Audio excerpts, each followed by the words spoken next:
So beyond the discounts I might get on restaurants and rental cars, beyond the Medigap insurance offerings and the content in the magazines, beyond all that, what AARP really trades in is...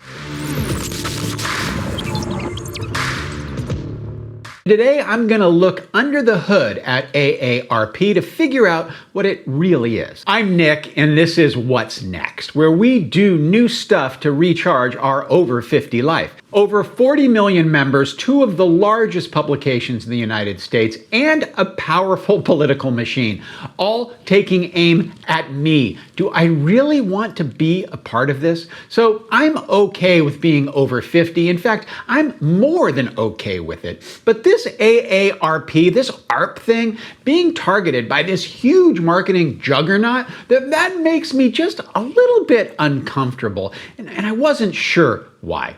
So AARP, formerly called the American Association of Retired Persons, now known as AARP, not ARP, is a United States-based interest group. Whose interests, I asked? Well, AARP says everyone over 50. AARP's mission is to enhance the quality of life for all as we age. We champion, now I'm reading from their mission statement, we champion positive social change and deliver value through advocacy, information, and service. Well, that's pretty broad.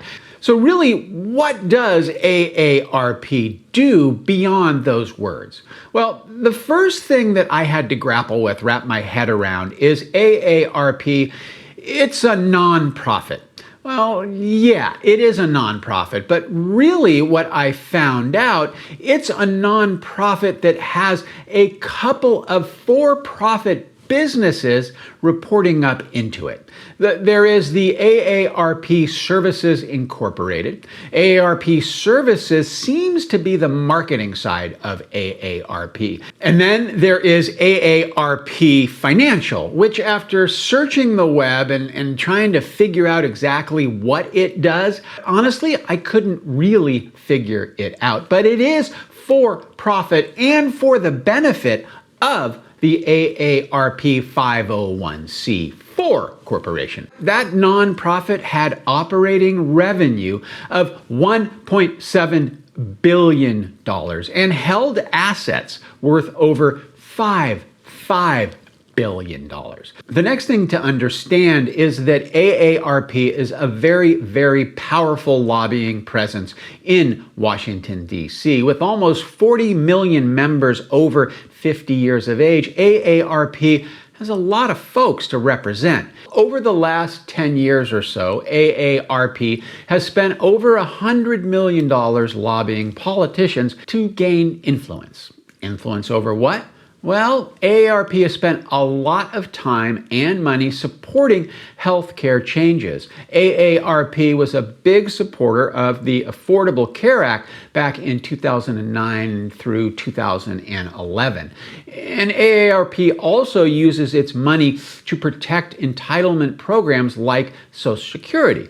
All good stuff, depending on your politics, I suppose. Support of the Affordable Care Act, support of the Brady Handgun Violence Prevention Act, and donations to multiple Democratic members of Congress has created blowback against AARP. So much so, in fact, that several conservative alternatives to AARP have sprung up over the last few years. For those people who are feeling maybe AARP is not conservative enough. So that is how they spend a big chunk of money they make. But how do they make the money in the first place? When you look at $1.7 billion in revenue, that's a lot to bring in a given year. AARP starts with insurance services. Insurance services make over 60% of the money that comes into AARP each year.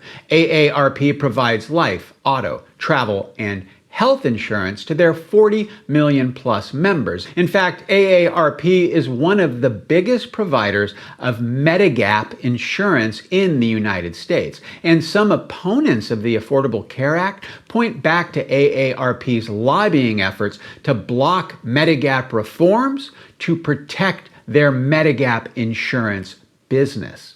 AARP partners with insurance companies and provides exclusive access to its over 40 million members. And because AARP gives these insurance companies exclusive access to this captive audience, they get paid a lot of money for that access. AARP wields huge influence and generates big revenue by publishing 2 printed magazines it sends to all its members.